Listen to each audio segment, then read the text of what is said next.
अस्सलाम वालेकुम। Salman trades and farming welcome. Viewers, आज बात करेंगे पोल्ट्री फार्मिंग की, डेयरी फार्मिंग की, गोट फार्मिंग की, जर्मन शेफर्ड की, कि क्या क्या इनके प्रोटोकॉल्स होते हैं और एक फार्म पे अगर रखते हैं तो क्या इनके एक्सपेंस होते हैं। थोड़ी फिजिबिलिटी रिपोर्ट पे बात करेंगे कि इनके एक्सपेंस को कैसे मीट करना है ताकि ख़र्चा भी ना हो, नुकसान ना हो, और फ़ायदे में हम इसको कैसे लेके जा सकते हैं। तो जो रेवेन्यू जहाँ से आता है, जहाँ से इनकम आती है, वो डेयरी फार्मिंग से ही आती है, क्योंकि उसके बगैर आप फार्म नहीं चला सकते। बहुत से लोग अब पूछते हैं फार्म बनाना है तो क्या लेके चलें कि हमें फ़ायदा हो, गोट फार्मिंग कर लें या पोल्ट्री फार्मिंग कर लें या क्या चीज़ लेके चलें।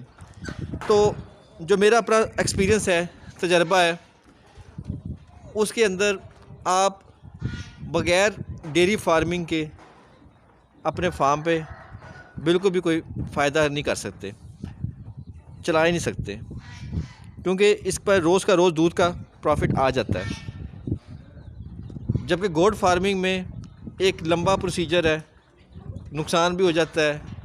बड़े पैमाने पे अगर गोट फार्मिंग करते हैं तो फ़ायदा है, छोटे पैमाने पे इतना फ़ायदा नहीं होता, और फिर उस जगह पे फ़ायदा ज़्यादा जहाँ पे चराई वगैरह हो।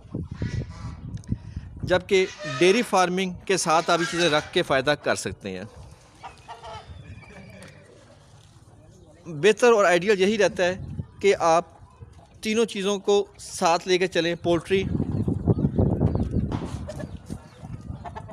गोट और डेयरी।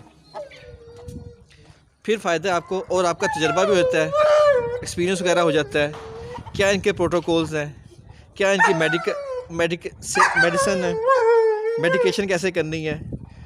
तो थोड़े पैमाने से चलें। जो बंदे नया काम करना चाहते हैं उनको मशवरा यही है कि थोड़े पैमाने से स्टार्ट करें, लेकिन डेयरी का ज़रूर साथ में करें, क्योंकि इसी से वो रेवेन्यू जनरेट करेंगे और फिर आगे गोट भी चलेगा, पोल्ट्री भी चलेगी, और भी जो वो चाहे लव बर्ड्स का करें या रैबिट फार्मिंग करें, जो कुछ भी करें, जो उनके एक्सपेंस मीट होने हैं, वर्कर्स की सैलरी वगैरह, डेली एक्सपेंस, खुराक के, मेडिकेशन, रेंट वगैरह जगह की, तो वो डेयरी से ही फ़ौरन निकलेगा। फिर इनसे अफजाइशी नस्ल लाजमी लें, क्योंकि अफजाइशी नस्ल के बगैर कोई भी फार्म तरक्की नहीं कर सकता। अफजाइशी नस्ल के कुछ प्रोटोकॉल्स होते हैं जो कि मेरी पिछली वीडियो में भी आप जाके देख सकते हैं।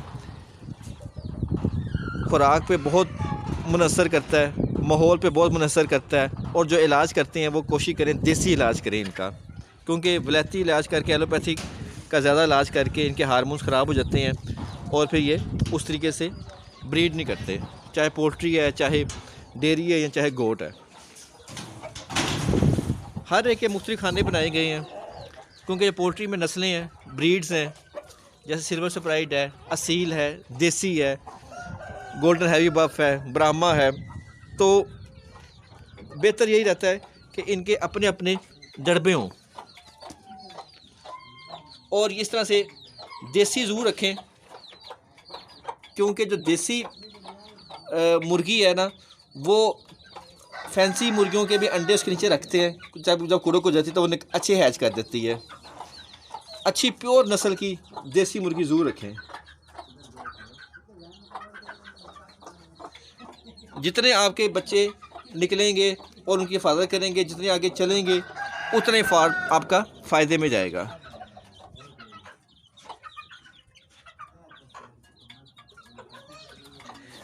अभी छोटे बच्चे हैं, मिक्स हैं, कोई सिल्वर सप्राइड के हैं, कोई असील के हैं, और कोई देसी के हैं। ये सिल्वर सप्राइड है और ये गोल्डन हैवी बफ।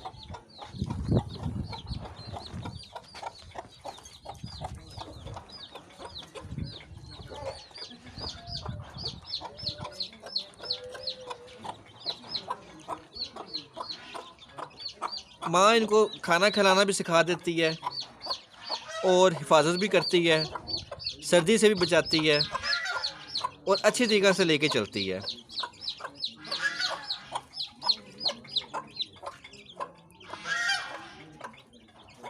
उम्मीद करते हैं आज की वीडियो आपको पसंद आई होगी। नेक्स्ट वीडियो तक के लिए अल्लाह हाफिज़।